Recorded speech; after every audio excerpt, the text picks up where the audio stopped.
అందరికీ నమస్తే అండి. Good morning. ఈనాడు, ఆంధ్రజ్యోతి, సాక్షి, ఆంధ్రప్రభ 4 వార్తాపత్రికల్లో వచ్చిన వార్తలు, వాటిలో వాస్తవాలు, ఉద్దేశాలు అన్నీ కూడా మనం ఈ వీడియోలో ఉన్నది డిస్కస్ చేద్దాం. కంటెంట్ నచ్చితే వెంటనే సబ్స్క్రైబ్ చేసుకోండి. ఇంకో 4-5 వీడియోస్ చూడండి, చూసి సబ్స్క్రైబ్ చేసుకోండి. సబ్స్క్రిప్షన్స్ 2,95,000 దగ్గర ఉన్నాం. యాక్చువల్లీ ఈ నెలాఖరికి 3 లక్షలు అనుకున్నాం, కానీ అయ్యేలా లేదు. సరే, మీరు నచ్చితే సబ్స్క్రైబ్ చేయండి, కానీ లైక్ చేయండి.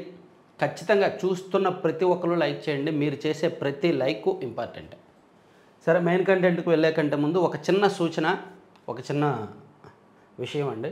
మన సబ్స్క్రైబర్ ఒక ఆయన హైదరాబాద్, ఆయన సబ్స్క్రైబర్ పేరు ఆనంద్ జొన్న అనే సబ్స్క్రైబర్ గారు హైదరాబాద్లోని కూకట్పల్లి ఐడియల్ చెరువు దగ్గర, కూకట్పల్లిలో ఐడియల్ చెరువు, మీ దగ్గరలో ఉన్న వాళ్ళు ఎవరైనా వెళ్ళండి. ఆయన న్యాచురల్ హెల్త్ డ్రింక్స్ అన్నీ కూడా అక్కడ చాలా తక్కువ ధరకు అమ్ముతారు. న్యాచురల్ అన్నీ కూడా పొద్దున్నే పరగడుపున ఇవన్నీ తింటే మంచిది. రాగి java, special ragi ambali, carrot juice, beetroot juice, lemon honey, sprouts, boiled egg, అల్లం ఛాయ్, వీటితో పాటు ఇంకా కొన్ని ఆర్గానిక్ ప్రోడక్ట్స్ అవన్నీ కూడా ఉంటాయన్నమాట. వెళ్ళండి, వెళ్ళి చూడండి. మన ఛానల్ పేరు చెప్పండి, ఐడియల్ చెరువు, కూకట్పల్లిలోని ఐడియల్ చెరువు. ఆయన పేరు ఆనంద్ జొన్న. ఆనంద్ జొన్న గారు, మీరు కూడా కామెంట్ చేయండి. మీ షాపు మీ ఎక్కడ ఏంటి అనేది కరెక్ట్గా కామెంట్ చేయండి. టైమింగ్స్ కూడా కామెంట్ చేయండి కింద. ఆ కామెంట్ని నేను హైలైట్ చేస్తాను, మన సబ్స్క్రైబర్స్ అందరికీ తెలుస్తుంది. తర్వాత ఇలా చిన్న చిన్న దుకాణాలు నిర్వహించే వాళ్ళు ఎవరైనా ఉంటే నాకు మెసేజ్ చేయండి. వాట్సాప్ నెంబర్ ఉంది కదా, మెసేజ్ చేయండి. నేను ఫ్రీగానే దాన్ని చెప్తా, ప్రమోట్ చేస్తా. అలా సబ్స్క్రైబర్స్కి ఎవరికైనా ఉపయోగపడదాం. చిన్న చిన్నవి అందరికీ ఉపయోగపడేవి అయితే. సరే, మిగిల్చింది అప్పుల కుప్ప. జగన్ సర్కార్ అస్తవ్యస్త నిర్ణయాలతో ఆర్థిక విధ్వంసం. అప్పులు చెల్లింపుల భారం 10.86 లక్షల కోట్లకు చేరిక. ఇంకా వెలుగు తీస్తూనే ఉన్న కూటమి ప్రభుత్వం. పెండింగ్ చెల్లింపుల భారమే 2.06 లక్షల కోట్లు. అప్పు ఎంత, అప్పులు ఎంత, దమ్ముంటే అప్పు ఎంతో చెప్పండి, దమ్ముంటే అప్పు ఎంతో చెప్పండి. చంద్రబాబు నాయుడు గారు అబద్ధం చెప్పారు. అప్పుడు 14 లక్షల కోట్లని అబద్ధం ఆడారు. ఆ తర్వాత 12 లక్షల కోట్లని గోబల్స్ ప్రచారం చేశారు. అధికారంలోకి వచ్చిన తర్వాతనే 9 లక్షల కోట్లు అన్నారు. కానీ మొన్న బడ్జెట్ ప్రవేశపెట్టినప్పుడేమో 6,46,000 కోట్లు మాత్రమే అప్పు అన్నారు. అదంతా అబద్ధము, అది ఇదని జగన్మోహన్ రెడ్డి గారు, వైసీపీ వాళ్ళు ఒక వారం రోజుల నుంచి సోషల్ మీడియాని దంచి కొడుతున్నారు, ఊదర కొడుతున్నారు. వాళ్ళకు అనుకూల ఛానళ్ళలో వాళ్ళ అంటే ఆ రియాలిటీ షోలో ఉన్న వాళ్ళలో చేత చెప్పిస్తున్నారు. సో అప్పు ఇదిగో వాస్తవం, ఇది లెక్క 10.86 లక్షల కోట్లు. జగన్ సర్కారు ఆర్థిక నిర్వహణ వైఫల్యాలు, అస్తవ్యస్త నిర్ణయాల ఫలితంగా రాష్ట్ర అప్పులు చెల్లింపుల భారం ఏకంగా 10.86 లక్షల కోట్లకు చేరింది. 5 ఏళ్లలో జగన్ సర్కారు రాష్ట్రాన్ని ఆర్థిక విధ్వంస పరిస్థితుల్లోకి నెట్టేసింది. ఎప్పటికప్పుడు తప్పుడు లెక్కలతో రాష్ట్ర వాస్తవ పరిస్థితులను మరుగుపరచడంతో పాటు ఎక్కడ పుడితే అక్కడ అప్పు తెచ్చుకుని ఆ మొత్తాలను రెవెన్యూ వ్యయానికి మళ్లింపజేసింది. రాష్ట్ర అభివృద్ధిని పట్టాలు తప్పించింది. కొత్త ప్రభుత్వం తాజాగా 2024-25 ఆర్థిక సంవత్సరం బడ్జెట్ను శాసనసభలో ప్రవేశపెట్టినప్పుడు చర్చలో ముఖ్యమంత్రి చంద్రబాబు రాష్ట్ర ఆర్థిక పరిస్థితిని విడమరిచి చెప్పారు. అంతేకాదు, రాష్ట్రంలో అప్పులు చెల్లింపుల భారం 9.74 లక్షల కోట్లని వెల్లడించారు. జగన్ ప్రభుత్వం దిగిపోయే నాటికి నాన్ గ్యారంటీ రుణాల మొత్తాన్ని చంద్రబాబు సభలో వెల్లడించలేదు. సో చంద్రబాబు నాయుడు గారు సభలో 9.74 లక్షల కోట్లు చెప్పినప్పటికీ అందులో నాన్ గ్యారంటీ రుణాలు మొత్తాన్ని సభలో చెప్పలా. సో ఆ నాన్ గ్యారంటీ రుణాలు 1,12,000 కోట్లు ఉన్నాయి. అవి కలుపుకుంటే 10.86 లక్షల కోట్లు, 10,86,556 కోట్ల అప్పులు ఉన్నాయి నాన్ గ్యారంటీ రుణాలతో సహా. మొన్న చంద్రబాబు నాయుడు గారు నాన్ గ్యారంటీ రుణాలు చెప్పలేదంట. ఇదండి అప్పులు ఎంత అని అడుగుతున్నారు కదా, ఇది తేల్చింది ప్రభుత్వం, తేల్చిన తాజా లెక్క అన్నమాట. అప్పులు మొత్తం అప్పులు అయితే ఒకటి నేను మళ్ళీ చెప్తున్నా, కార్పొరేషన్ అప్పులు 2,48,000 కోట్లు, పెండింగ్ చెల్లింపుల భారం 2,06,000 కోట్లు, నాన్ గ్యారంటీ రుణాలు 1,12,000 కోట్లు ఉన్నాయి. చూసారా, ఈ 3 పార్ట్లు ఎక్కడ ఆన్ పేపర్ ఒక చోట ఉండవు. ఏ కార్పొరేషన్ ద్వారా ఎంత తీసుకున్నారో ఆ కార్పొరేషన్కి అప్పు ఇచ్చే బ్యాంకోర్కి తెలియాలి తప్ప, తీసుకున్నోడికి తెలియాలి తప్ప ఇంకెవరికి తెలియదు. సో అందుకే ఇవన్నీ కూడా దమ్ముంటే ఆధారాలు చూపించండి, దమ్ముంటే ఆధారాలు చూపించండి అంటారు కదా. ఆధారాలు నెమ్మదిగా వస్తాయి, ఏ కార్పొరేషన్ నుంచి ఎంత తీసుకున్నారా అనేది. సో ఓవరాల్గా అప్పుల లెక్క అంటే ఇది. వైసీపీ వాళ్ళు అస్తవ్యస్తంగా చేశారు. మా అప్పులు 5 లక్షల కోట్లే, మేము చేసిన అప్పులు 4 లక్షల కోట్లే, మేము చేసిన అప్పులు 6 లక్షల కోట్లే అని చెప్తారు కదా. కానీ వాళ్ళు కార్పొరేషన్ అప్పులు లెక్కవేయరు, బకాయిలు లెక్కవేయరు, నాన్ గ్యారంటీ రుణాలు లెక్కవేయరు. ఆ 3 కూడా కలుపుకుంటే అసలు విషయం బయటకు వస్తుంది. మొత్తాన్ని 5 సంవత్సరాల్లో రాష్ట్రాన్ని అస్తవ్యస్తం చేసి పడేశారు. నాకు ఆశ్చర్యం ఏంటంటే ఇంత అప్పు తీసుకున్నారు కదా, ఈ అప్పులో వాళ్ళు ఇచ్చిన సంక్షేమ పథకాల విలువ ఎంతండి? కేవలం 2.5 లక్షల కోట్లు అంతేగా. 5 సంవత్సరాల్లో వాళ్ళు అమలు చేసిన సంక్షేమ పథకాల విలువ 2.5 లక్షల కోట్లు. పోనీ మిగిలినంతా ఏమవ్వాలి? అదంతా లెక్క నేను ఒకసారి నెక్స్ట్ వీడియోలో చెప్తా. అసలు చాలా డబ్బులు ఏమైపోయాయో తెలియట్లా, చాలా లక్షల కోట్లు, కొన్ని లక్షల కోట్లు ఏమయ్యాయో కూడా తెలియట్లా. గాలి లెక్కలు వేసుకున్నా దొరకట్లా, పక్కా లెక్కలు వేసుకున్నా దొరకట్లా. అది నెక్స్ట్ వీడియోలో ఒకసారి మాట్లాడదాంలే. తర్వాత భారత్ ఫోర్జ్ పెట్టుబడులు 2400 కోట్లు రాష్ట్రంలో 2 దశల్లో పెట్టనున్న సంస్థ. అనుబంధ కంపెనీ KSSL నుంచి ప్రభుత్వానికి ప్రతిపాదన. మందుగుండు ఆయుధ సామాగ్రి తయారీ యూనిట్ల ఏర్పాటుకు ఆసక్తి. మడకశిర దగ్గర భూముల గుర్తింపు. రక్షణ రంగంలో ఓ భారీ ప్రాజెక్టు రాష్ట్రానికి రాబోతోంది. యుద్ధ రంగంలో వినియోగించే ఫిరంగులు, మందుగుండు సామాగ్రి తయారు చేసే ప్రతిష్టాత్మక భారత్ ఫోర్జ్ లిమిటెడ్ తన అనుబంధ company Kalyani strategic system limited ద్వారా భారత్ పరిశ్రమ ఏర్పాటుకు ప్రతిపాదించిందంట. అనంతపురం జిల్లా, ఉమ్మడి అనంతపురం జిల్లా మడకశిర నియోజకవర్గం పరిధిలో భూములు కూడా గుర్తించారంటండి. ఏదో మనకి ఇటువంటి పెట్టుబడులు వస్తాయి, పలానా కంపెనీ వస్తుంది, పలానా పెట్టుబడులు వస్తాయి అని చెప్పినప్పుడు కాస్త ఆస్వాదిస్తామన్నమాట. లోపల కాస్త ఆహ్లాదం కలుగుద్ది. అవి వాస్తవ రూపంలోకి ఎప్పుడెప్పుడు వస్తాయా అని ఆశ పుడుతుంది. గనుడు వెంకటరెడ్డి 50 రోజుల్లో బయటకు. బెయిల్ ఇచ్చిన ఏసీబీ ప్రత్యేక కోర్టు న్యాయాధికారి హిమబిందు. ఆమె ఎవరో తెలుసా? చంద్రబాబు నాయుడు గారిని రిమాండ్ విధించారు చూడండి. ఆయన మీద ఆయనకు నోటీస్ ఇవ్వకుండా అరెస్ట్ చేసినప్పటికీ, ఆయన అరెస్టు చట్టవిరుద్ధం అయినప్పటికీ, ఆయన అరెస్టుకు గవర్నర్ గారు అనుమతి లేనప్పటికీ ఆయనకు రిమాండ్ విధించారు కదా అప్పట్లో హిమబిందు గారు న్యాయాధికారి. సో ఆ ఏసీబీ కోర్టు న్యాయాధికారి హిమబిందు గారే గనుడు వెంకటరెడ్డికి బెయిల్ ఇచ్చారంట. ఇసుక విధానంలో 2566 కోట్ల కుంభకోణం కీలక పాత్రధారి ఆయనే. వైకాపా ప్రభుత్వ పెద్దలు గత 5 ఏళ్లలో సాగించిన ఇసుక, ఖనిజ, గనుల దోపిడీకి వెన్నుదన్నుగా నిలిచి సర్వం తానే వ్యవహరించిన గనుల శాఖ పూర్వపు డైరెక్టర్ విజి వెంకటరెడ్డికి బెయిల్ లభించింది. ఆయనకు బెయిల్ మంజూరు చేస్తూ విజయవాడ ఏసీబీ ప్రత్యేక కోర్టు న్యాయాధికారి హిమబిందు ఉత్తర్వులు ఇచ్చారు. దీంతో శనివారం రాత్రి ఆయన విజయవాడలో జిల్లా జైలు నుంచి విడుదలయ్యారు. కస్టడీలో విచారణకు ఏమాత్రం సహకరించాల, కానీ ఆయన దర్జాగా బయటకు వచ్చేసారు. ఈ వార్తను ఆంధ్రజ్యోతిలో కూడా హైలైట్ చేశారండో. ఇదిగోండి, గుట్టు చప్పుడు కాకుండా గనుడు వెంకటరెడ్డి బయటకు, గనుడు బయట కానీ రాసుకొచ్చారు. గుట్టు చప్పుడు కాకుండా వచ్చారు. తీవ్ర అభియోగాలు ఉన్న కేసులో చడీ చప్పుడు కాకుండా బెయిల్. సమర్థ వాదనలు వినిపించడంలో ఏసీబీ విఫలం. బెయిల్ పిటిషన్పై అభ్యంతరం చెప్పని వైనం. దేశం విడిచి వెళ్లరాదని అధికారికి కోర్టు షరతు. ప్రతి శనివారం ఏసీబీ సిఐయు అధికారుల ముందు హాజరు కావాలని ఆదేశం. అంతంత వేల కోట్లు స్కామ్ చేశారని, ప్రాథమికంగా ఆధారాలు దొరికాయని, ఆయన్ని ఇంకా కస్టడీకి తీసుకొని దీని మూలాల్లోకి వెళ్ళాలని, ఇంకా విచారణ చేపట్టాలని, మొత్తం కుంభకోణం మొత్తం బయటకు తీసుకురావాలని అనుకుంటున్న ఏసీబీ చూసారా, తుస్సుమని ఆయనకు బెయిల్ ఇచ్చేశారు. ఆయన బయటకు వచ్చేశారు. కస్టడీలోనే ఆయన ఏమీ చెప్పాల, రిమాండ్లోనే ఆయన నుంచి ఏమీ రాబట్టలేకపోయారు. ఇంకా ఆయన బయటికి వెళ్ళిపోయారంటే ఇంకెక్కడ దొరుకుతారు, ఇంకేం చెప్తారు? అది ఉంటాయి మన వ్యవస్థలు, మన ప్రభుత్వ పనితీరు అలా ఉంటాయి అన్నమాట. పై స్థాయిలో అందరూ ఒకటే అనడానికి ఇదే నిదర్శనం. హైపర్సోనిక్ జోరు. ధ్వని కన్నా 5 రెట్ల వేగంతో దూసుకెళ్లే క్షిపణి పరీక్ష విజయవంతం. చారిత్రాత్మక ఘట్టమన్న రక్షణ మంత్రి రాజ్నాథ్. ధ్వని కంటే 5 రెట్లు వేగంతో వెళ్తుందంటండి హైపర్సోనిక్. భారత్ తన సైనిక సత్తాకు మరింత పదును పెట్టింది. దేశంలో దీర్ఘశ్రేణి హైపర్సోనిక్ క్షిపణి విజయవంతంగా పరీక్షించింది. గగనతల రక్షణ వ్యవస్థలను బోల్తా కొట్టిస్తూ శత్రువుపై ప్రచండ వేగంతో దాడి చేయడం ఈ అస్త్రం ప్రత్యేకత.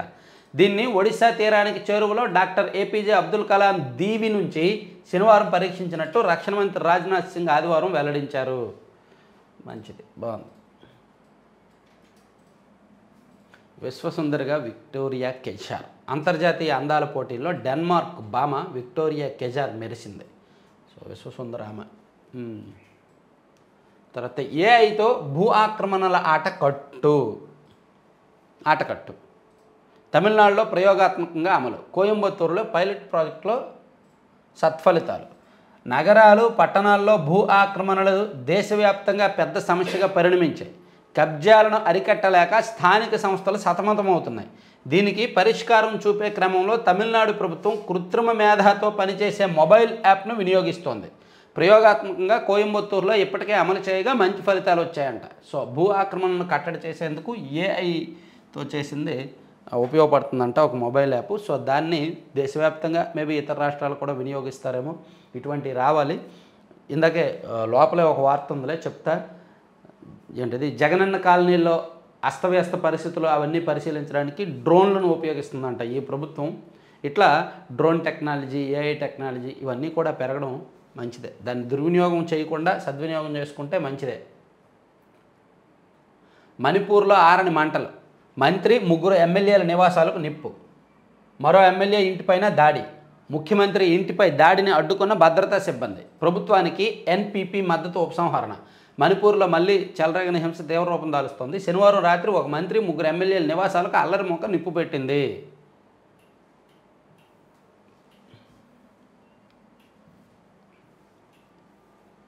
లోపల పేజీలకు వెళ్దాం.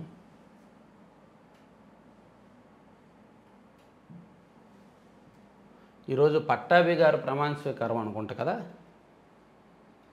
స్వచ్ఛాంధ్ర కార్పొరేషన్ చైర్మన్ పట్టాభి గారు ప్రమాణ స్వీకారం. అలాగే ఈయన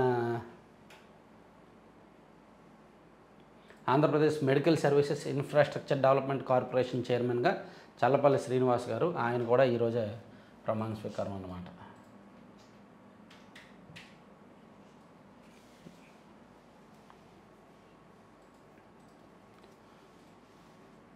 జగన్ పాలనలో ప్రధానమంత్రి ఆవాస్ యోజన నిర్వీర్యం, అవకతవకలపై విచారణ జరిపించాలి. లంకా దినకరణ కోరిన భాజపా ఎమ్మెల్యేలు. బకాయిలపై సేనరైజీ గుత్తేదారుల దాగుడు మూతలు. ఇప్పటికీ 449 కోట్ల బకాయిలు. వైకాపా హయాంలో ప్రతి నెల వాయిదాలు చెల్లించకుండా ఇష్టారాజ్యం. అప్పుల్లో కప్పం ఇచ్చేవాళ్ళు, వాయిదాలు అఫీషియల్గా ఇచ్చేవాళ్ళు కాదు. ఆర్థిక సంఘం నిధులపై వివాదాల మూసలు. పాత పనులకు జమ చేసుకునేందుకు సర్పంచుల యత్నం. కొత్త పనులు చేయాల్సిందేనని ఎమ్మెల్యేలు పట్టు. బ్యాంక్ ఖాతాలకే పరిమితం అవుతున్న 500 కోట్లు. సో 500 కోట్లు ఆర్థిక సంఘం నిధులు ఉన్నాయి. వాటినేమో సర్పంచ్లు ఏమనుకుంటున్నారంటే, మేము గతంలో చాలా పనులు చేసాము, మా జేబులో డబ్బులు ఖర్చు పెట్టి, కాబట్టి మేము జమ చేసుకుంటామని సర్పంచ్లు అంటున్నారు. కొత్త ఎమ్మెల్యేలేమో పంచాయతీల్లో నిధులు ఉన్నాయి కదా, ఆ పంచాయతీలతో బాగు చేసుకోండి పనులు, ఇప్పుడు కొత్తగా పనులు చేసుకోండి, పాత పనులకు డబ్బులు తీసుకోవద్దని ఎమ్మెల్యేలు అంటున్నారు. అందుకని ఆ పనుల విషయంలో కాస్త స్తంభన వివాదాలు నెలకొన్నాయి. అది మంత్రి గ్రామీణాభివృద్ధి మంత్రి పవన్ కళ్యాణ్ గారు కల్పించుకొని కాస్త పరిష్కరించాలి. రామ్మూర్తి నాయుడికి కన్నీటి వీడ్కోలు. ప్రభుత్వ లాంఛనాలతో అంత్యక్రియలు. తమ్ముడు భౌతికాయం చూసి చెలించిన సీఎం చంద్రబాబు. సో మొత్తానికి నారావారిపల్లిలో రామ్మూర్తి నాయుడు గారి అంతిమయాత్ర అంత్యక్రియలన్నీ కూడా నిన్న పూర్తయ్యాయి. ముఖ్యమంత్రి చంద్రబాబు గారు ప్లస్ కుటుంబ సభ్యులు మొత్తం నారా లోకేష్ గారు, ఆ కుటుంబ సభ్యులు నారా రోహిత్ గారు అండ్ చంద్రగిరి ఎమ్మెల్యే పులివర్తి నాని గారు, అక్కడ స్థానికంగా ఉన్న నాయకులు, కేడరు వీళ్ళందరూ కూడా వెళ్ళి నివాళులు అర్పించారన్నమాట.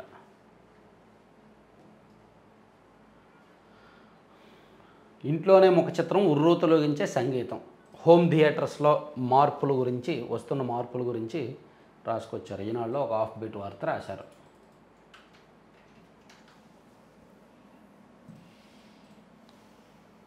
పడి లేచిన దివ్య కెరటం. ప్రపంచంలోనే ఎత్తైన ప్రాంతానికి బైక్పై దివ్యాంగుడి ప్రయాణం. ఇండియా బుక్ ఆఫ్ రికార్డ్స్లో చోటు. దివ్యాంగుడు ప్రపంచంలో ఎత్తైన ప్రాంతానికి బండి మీద వెళ్ళారంట ఆయన, నవీన్ కుమార్. ఆకాశాన్ని అంటే హిమగిరులు, పాతాళాన్ని తలపించే లోయలు, ఎడారి ఏదో తెలియనంతగా ఇసుక దిబ్బలు, హఠాత్తుగా ఎదురయ్యే నీటి గుంతలు, జారిపడే కొండ చర్యలు, సైనికులు తప్ప సామాన్య జనసంచారం లేని ఆ కనుమదారుల్లో బైక్ రైడింగ్ అంటే ప్రొఫెషనల్ రైడర్లకే ముచ్చెమటలు పడతాయి. అలాంటిది ప్రమాదంలో కాలు కోల్పోగా కృత్రిమ కాలితో రైడింగ్ పూర్తి చేసిన సాహసి ఈ యువకుడు. హెచ్జే నవీన్ కుమార్ సత్యసాయి జిల్లా హిందూపురం మండలం మిట్టమీదపల్లికి చెందిన ఈ దివ్యాంగుడు ఆ ఘనత సాధించారనమాట. ఇండియా బుక్ ఆఫ్ రికార్డ్స్లో చోటు వచ్చింది. మంచి విషయం, ఖచ్చితంగా అప్రిషియేట్ చేయాల్సిన అంశం. ఏదో ఒకటి, ప్రతి ఒక్కరూ ఏదో ఒకటి సాధించాలి. ఉన్నత పాఠశాలల సమయం గంట పొడిగింపు, క్రీడాకారులకు పట్టం. 2029 నాటి క్రీడా రాజధానిగా ఆంధ్రప్రదేశ్, సిద్ధమైన కొత్త క్రీడా విధానం. డ్రోన్తో జగనన్న ఇళ్ల నిర్మాణాలు గుట్టురట్టు. ఇందాక చెప్పాను కదా, ఇది జగనన్న కాలనీల్లో ఇల్లు ఉన్నాయి కదా, అసలు ఎక్కడ కట్టారు, ఎంత కట్టారు, ఎంతవరకు నిజం, ఎన్ని ఖాళీ స్థలాలు ఉన్నాయి, అసలు లోపల ఏం జరుగుతోంది, ఇదంతా తెలుసుకోవడానికి పైన డ్రోన్ల ద్వారా మొత్తం అదంతా వీడియో తీపిస్తారు. వైకాపా ప్రభుత్వ హయాంలో ఆప్షన్ 3 కింద కాలనీల్లో పేదల ఇళ్ల నిర్మాణం పేరుతో సాగిన దందాన్ని నిగ్గు తేల్చేందుకు రాష్ట్ర ప్రభుత్వం సిద్ధమైంది. గుత్తేదారులు నిర్దేశిత ప్రమాణాలతో గృహాలు నిర్మించారా లేదా అనేది లెక్క తేల్చనుంది. ఇందుకు డ్రోన్ సాంకేతికతను వినియోగించాలని నిర్ణయించింది. 3 వారాలు పట్టే పని 3 రోజుల్లోనే పూర్తవుద్దంట. డ్రోన్ ద్వారా వీడియోలు అన్ని రికార్డ్ చేసి అవి దగ్గరగా అబ్జర్వ్ చేస్తారన్నమాట. అది రాసుకొచ్చారు. నందిగం రాణి ఆస్తులు చెప్తూ చీకటి మాటను ఇసుక దంద, వేమగిరి ర్యాంపుల్లో అడ్డగోలుగా తవ్వకాలంట. ఎక్కడ జరగట్లేదు చెప్పండి తవ్వకాలు, అడ్డగోలు తవ్వకాలు. ఓన్లీ వేమగిరిలోనే జరుగుతున్నాయా? అన్ని చోట్ల జరుగుతున్నాయి. పలానా చోట జరగట్లేదని ఏమైనా చెప్తారా? సిబిఐకి వాల్తేరు డిఆర్ఎం 25 లక్షల లంచంతో పట్టివేత, మరో 2 అరెస్ట్. అమ్మ, 25 లక్షల లంచమా? ఓర్ నాయను. Visakhapatnam Waltair division railway manager Saurav Prasad 25 లక్షల లంచం తీసుకుంటుండగా అరెస్ట్ చేసినట్టు సిబిఐ ఓ ప్రకటనలో తెలిపింది. ఓ నాయన.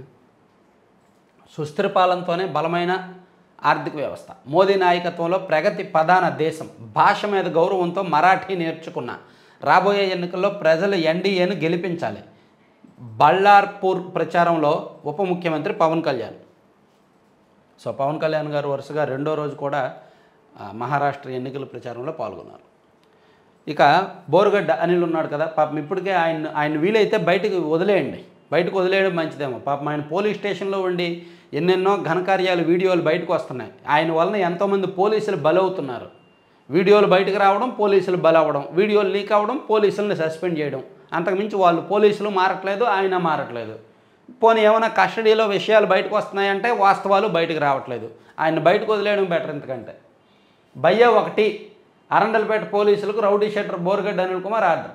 చూడండి, అరండల్పేట పోలీస్ స్టేషన్లో ఇప్పటికే 2 వీడియోలు బయటకు వచ్చాయి. ఇది 3వ వీడియో. ఆయన కుర్చీలో కూర్చొని పోలీసులకు టీ ఆదేశిస్తే టీ తీసుకొస్తున్నారు. అలా సామాన్య ఖైదీకి పోలీసులు టీ కావాలి సార్ అంటే ఇస్తారా? ఇవ్వరు.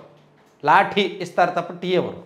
ఇక్కడ చూడండి, బోరుగడ్డ అనిల్ కుమార్కు టీ ఇస్తున్న కానిస్టేబుల్ అదే సమయంలో అదే స్టేషన్లో నేల మీద ఉన్న మరో నిందితుడు అడ్డమైన బూతులు తిట్టి, దారుణమైన పదాలు వాడి మీ ఇళ్లలో మీ బెడ్రూమ్లకు వస్తాం, వచ్చేస్తాం, ఇచ్చేస్తాం అన్న వ్యక్తిని పోలీసులు, కూటమి ప్రభుత్వంలో పోలీసులు ఎంత దర్జాగా చూసుకుంటున్నారో చూడండి.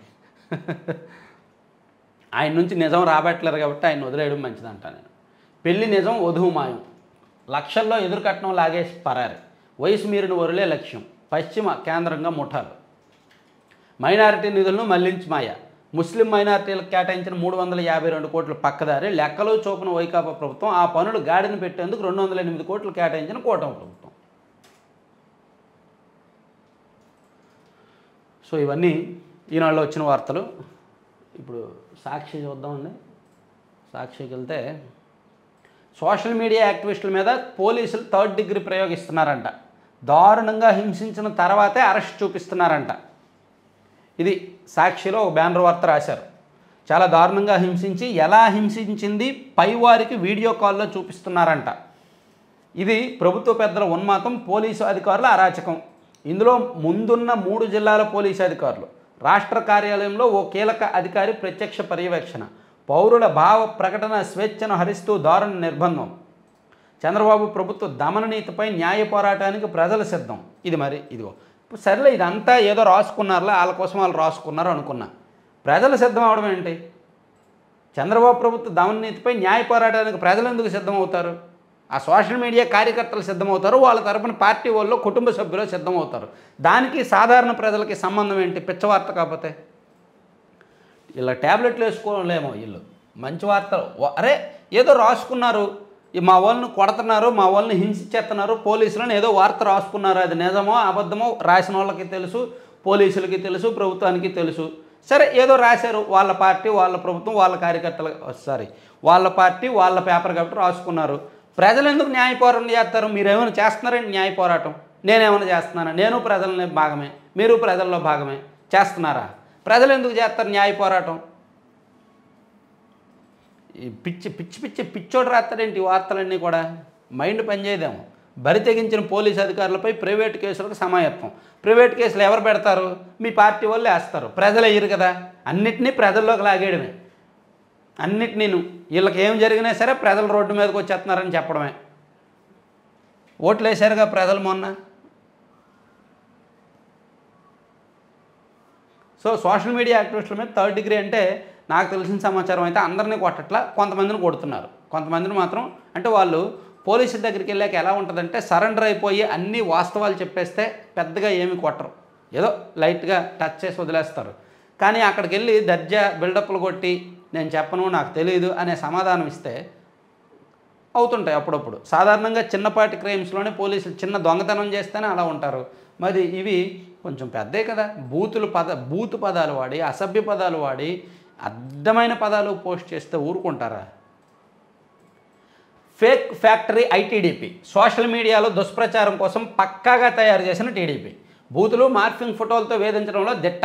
ఇంటి పట్టా వచ్చిందని ఆనందం పంచుకున్న గీతాంజలిని ట్రోల్ చేసి చంపేశారు. ఆంగ్లంలో అనర్గళంగా మాట్లాడిన బెండపూడి బాలికలను అవమానించారు. సో అసలు ఫేక్ ప్రపంచం అంతా, ఫేక్ సోషల్ మీడియా అంతా ఐటీడీపీనే. సో వాళ్ళే అన్ని ట్రోల్స్ చేస్తారు అని రాశారు. ఒకటి అన్ని పార్టీలలో ట్రోల్స్ చేస్తారు, అన్ని పార్టీలలో కూడా సోషల్ మీడియాలో ఉంటారు. సోషల్ మీడియాలో ఒక బ్యాచ్ వేరండి. సోషల్ మీడియా అంటే యూట్యూబ్లో సంస్కృతి వేరు, ఫేస్బుక్లో కల్చర్ వేరు, ఇన్స్టాగ్రామ్లో కల్చర్ వేరు, ట్విట్టర్లో కల్చర్ వేరు. ట్విట్టర్లో మాత్రం అంత నెగిటివిటీ, 99% నెగిటివిటీయే ఉంటాయి. మనం ఎంత సూక్తులు, ఎంత మంచి విషయం పోస్ట్ చేసినా దానిలో కింద 99% నెగిటివ్. అంటే ఎదుటివాడు మనిషి కాదు, ఎదుటివాడిని మనం ఎలాగో అలా కించపరచాలి అనే సంస్కృతి ట్విట్టర్లో ఎక్కువగా ఉంటుంది అన్నమాట, ట్విట్టర్ వాడేవాళ్ళు. సో అందుకని ట్విట్టర్లో ట్రోల్స్ జరుగుతూ ఉంటాయి. ఇప్పుడు గీతాంజలి అది ఓన్లీ టీడీపీ వాళ్ళు, ఐటీడీపీ వాళ్ళు తయారు చేయక్కర్లా. టీడీపీలో కంట్రోలింగ్ వ్యవస్థ అంటూ ఉండదు. ఎవరికి వాళ్ళు యమునా తీరే, ఎవరికి వాడు సోషల్ మీడియాలో హీరోగా ఫీల్ అవుతాడు. ఒక ఫేక్ ఐడి పట్టుకొని రావడం, ఎవరిని పడితే వాళ్ళు ట్రోల్ చేయడం.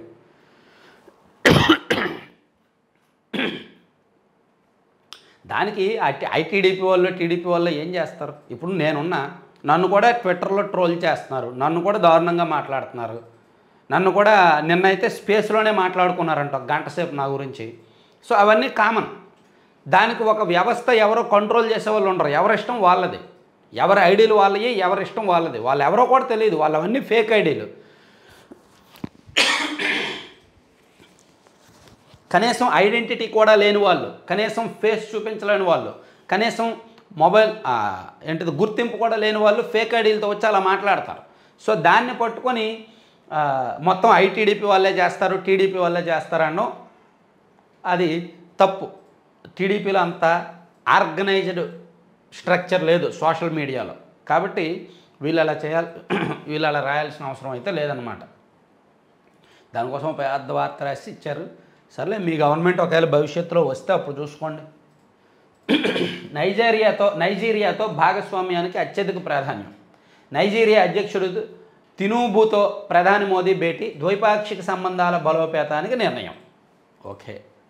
ఊబకాయంతో గుండెకు ముప్పు, 2 దశాబ్దాల్లో 180% పెరుగుదల. 1999లో 1,00,000 మంది పురుషుల్లో 2.1గా ఉన్న మరణాల రేటు 2020 నాటికి 7.2కు పెరుగుదల. అబ్బో. తర్వాత అసెంబ్లీ సాక్షిగా అప్పులపై అసత్యాలు. సాక్షిగా అప్పులపై అసత్యాలు. వీళ్ళు చెప్పేది అసత్యాలు. అప్పుల మీద వైసీపీ వాళ్ళు ఏం చెప్పినా నమ్మొద్దు. అప్పుల మీద వైసీపీ వాళ్ళు ఏం చెప్పినా నమ్మొద్దు. ఎందుకు ఈ మాట అంటున్నానంటే అడ్డగోలుగా అప్పులు చేశారు. అరే ఏమండి, ప్రపంచంలో నాకు తెలిసి దేశంలో కానీ ఎవరైనా సరే మేము భవిష్యత్తులో ఇంత మద్యం అమ్ముతాము, దాని ద్వారా మాకు ఇంత ఆదాయం వస్తుంది, సో అది మీకు ఇచ్చి కట్టేస్తాము, మాకు ఇప్పుడు అప్పు ఇచ్చేయండి అని ఎవరైనా తీసుకుంటారండి? మద్య నిషేధం అని హామీ ఇచ్చిన ప్రబుద్ధులు, మళ్ళీ మేము అధికారంలోకి వస్తే మద్య నిషేధం చేసేస్తామనే హామీ ఇచ్చిన ప్రబుద్ధులు వాళ్ళు చెయ్యలేదు సరికదా, భవిష్యత్తులో వాళ్ళు కూడా చెయ్యకుండా ఒక బాట వేసి వెళ్ళిపోయారు. వీళ్ళు అప్పుల గురించి చెప్తారు.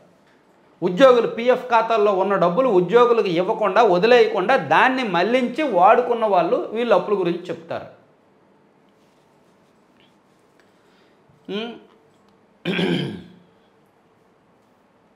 జీతాల కోసం చకోర పక్షుల్లా ఉద్యోగులు, రిటైర్డ్ ఉద్యోగులు అగచాట్లు. నవంబర్ 3వ వారం వచ్చిన అందరి దుస్థితి.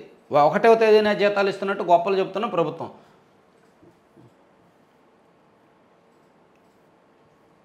బీజేపీ నేతను నరికి చంపిన టీడీపీ కార్యకర్త.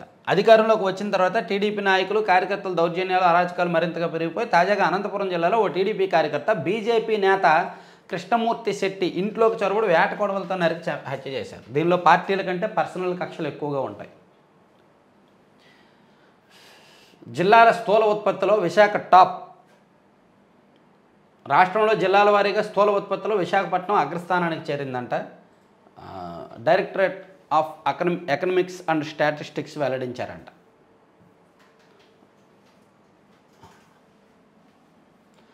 ఓకే, సరే, ఇవన్నీ సాక్షి అయిపోయినాయి. ఆంధ్రజ్యోతిలో అటువైపు వెంకటరెడ్డి గారి వార్త మనం చదువుకున్నాం కదా. సో ఇటువైపు ఇంకోటి ఏంటంటే, అసలు సిఐడి కుట్ర పనింది. చంద్రబాబు గారు అరెస్ట్ జరిగింది కదా 2023 సెప్టెంబర్ నెలలో.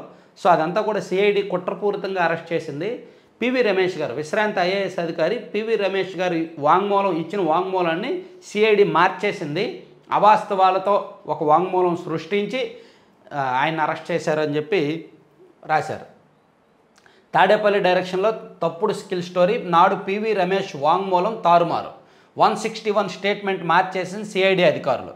సో పివి రమేష్ ఇచ్చిన స్టేట్మెంట్ ఏంటంటే, ఒక పథకానికి లేదా ప్రాజెక్టుకు శాసనసభలో బడ్జెట్ ఆమోదం ఉన్నప్పుడు నిధుల విడుదలలో ఎలాంటి అభ్యంతరాలు ఉండబోవు. ఏదైనా పని సత్వరం కావాలనుకుంటున్నప్పుడు ముఖ్యమంత్రి సంబంధిత అధికారులు చెప్పడం రివాజు అని పివి రమేష్ స్టేట్మెంట్ ఇస్తే, సిఐడి ఏమని రాసుకున్నారంటే, స్కిల్ ప్రాజెక్టులో చెల్లింపులు నిబంధనలకు విరుద్ధంగా జరిగాయి. నేను కుదరదని అభ్యంతరం చెప్తే నాటి ముఖ్యమంత్రి చంద్రబాబు అనేకసార్లు ఫోన్ చేసి ఒత్తిడి చేసి డబ్బులు విడుదల చేయించారు అని చెప్పి పివి రమేష్ గారు చెప్పినట్టు సిఐడి వాళ్ళు రిపోర్ట్ కోర్టుకి ఇచ్చారనమాట. ఆయన చెప్పింది ఒకటి, వీళ్ళు ఇచ్చిన రిపోర్ట్ ఒకటి. సో అలా చంద్రబాబు గారిని కుట్రపూరితంగా అరెస్ట్ చేశారు అనే విషయం ఇప్పుడు బయటకు వచ్చింది. దీని మీద పివి రమేష్ గారు కోర్టుకు వెళ్ళొచ్చు, నేను ఇచ్చిన వాంగ్మూలం మార్చేశారు అని. మొత్తం అప్పుడు వాస్తవాలన్నీ బయటకు వస్తాయి. దాన్ని ఆంధ్రజ్యోతిలో బాగా హైలైట్ చేశారు, పెద్దది వేసి రాశారు. తర్వాత లాభదాయక అనర్హతపై కొత్త చట్టం. ఫ్లాగ్షిప్ పథకాల్లో సభ్యులుగా ఉన్న వారిపై వేటు పడదు. బిల్లుపై ప్రజాభిప్రాయం కోరిన కేంద్ర న్యాయశాఖ. 1959 నాటి చట్టం రద్దుకు యోచన. వర్తమాన కాల పరిస్థితులకు అనుగుణంగా నిర్వచనం. ఎంపీలపై అనర్హత వేటుకు సంబంధించి కొత్త చట్టం తీసుకురావాలని కేంద్ర ప్రభుత్వం యోచిస్తోంది. నిజంగానే తీసుకురావాలి. ఎమ్మెల్యేల మీద అనర్హత వేటు వేయడానికి కొత్త చట్టాలు తీసుకురావాలి. వాళ్ళ అటెండెన్స్ను కూడా చూడాలి. వాళ్ళ అటెండెన్స్ 75% లేకపోతే అనర్హత వేటు వేసేయాలి అనే రూల్ కూడా రావాలి. మెయిన్ అది రావాలి. అలాగే శాసనసభలో ఒక శాసన సభ్యుడు బయట బూతులు మాట్లాడితే, అబ్యూజ్ లాంగ్వేజ్ వాడితే అనర్హత వేటు పడుతుంది అనే ఒక తీసుకురావాలి, చట్టం కూడా తీసుకురావాలి. మోదీ నాయకత్వాన ప్రగతి పథంలో భారత్. ఓకే, అధికార లాంఛనాలతో రామ్మూర్తి అంత్యక్రియలు అది చదువుకున్నాం. రారా శ్రీమంతుడా. గ్రామాలు, వార్డుల దత్తత కార్యక్రమాన్ని పునరుద్ధరించే యోచనలో కూటమి సర్కార్. గతంలో 2014 నుంచి 19 వరకు అధికారంలో ఉన్నప్పుడు టీడీపీ ప్రభుత్వం, అప్పట్లో కూడా వీళ్ళు ముగ్గురే కదా, వాళ్ళు గ్రామాల దత్తత కార్యక్రమాన్ని తీసుకొచ్చారు కదా. సో ఇప్పుడు మళ్ళీ తీసుకొచ్చే ఆలోచనతో ఉన్నారంట. మంచిదే, గ్రామీణాభివృద్ధికి అది బాగుంటుంది. అది డిఎస్సి ఆలస్యం. ఎస్సీ వర్గీకరణ కోసం ఆగిన నోటిఫికేషన్. తాజాగా వర్గీకరణపై ఏకసభ్య కమిషన్. దాని నివేదిక వచ్చాక నోటిఫికేషన్. ఈలోగా అభ్యర్థుల సన్నద్ధతకు అవకాశం. నోటిఫికేషన్ వచ్చాక ప్రక్రియ వేగవంతం. న్యాయ వివాదాలు రాకుండా ప్రభుత్వం కసరత్తు. ముందే డిఎస్సి నోటిఫికేషన్ ఇచ్చేసి వెళ్తే మళ్ళీ ఎవరైనా కోర్టుకు వెళ్తే దాన్ని ఆపేయాల్సి వస్తుందని ఎస్సీ వర్గీకరణ జరిగిన ఆ నివేదిక వచ్చిన తర్వాత, దాని మీద క్లారిటీ వచ్చిన తర్వాత డిఎస్సి నోటిఫికేషన్ ఇస్తారంట. కాబట్టి ఆలస్యం అవ్వచ్చు, ఇంకొక 6 months పట్టొచ్చేమో. 4 నుంచి 6 నెలలు పడుతుంది నేను అనుకోవడం. హైపర్సానిక్ క్లబ్లో భారత్ ఇందాక చెప్పుకున్నాం. మణిపూర్లో ఊరేగుతున్న ఉన్మాదం ఇది కూడా ఇందాక చెప్పుకున్నాం. 2 ఏళ్ల బాలుడి తల, చేతులు, చిన్నారితో పాటు కుటుంబంలో 6 చంపేశారంట. చాలా దారుణంగా ఉందండి. కుకీ మిలిటెంట్లో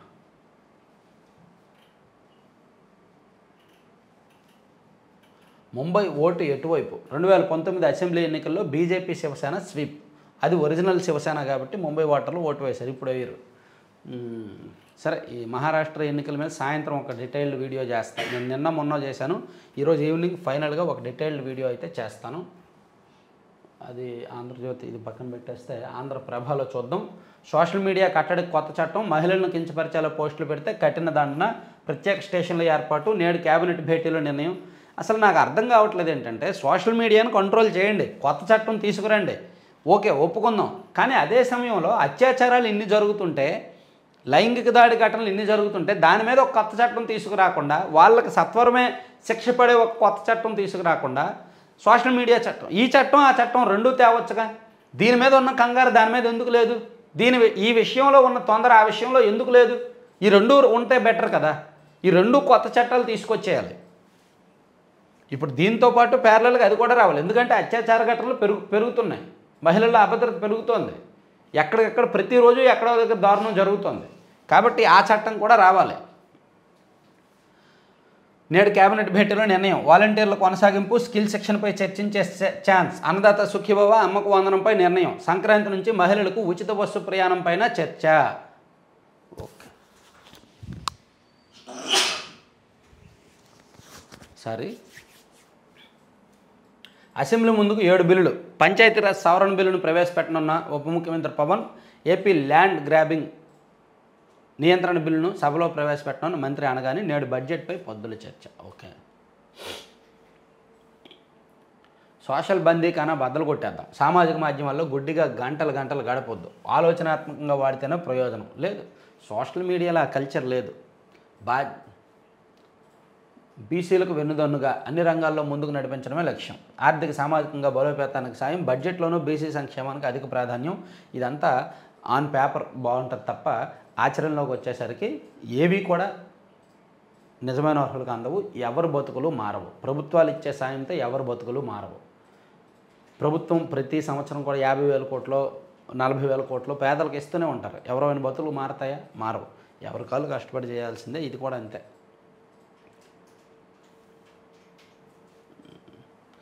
విటమిన్ D3తో రక్తపోటుకు చెక్కు.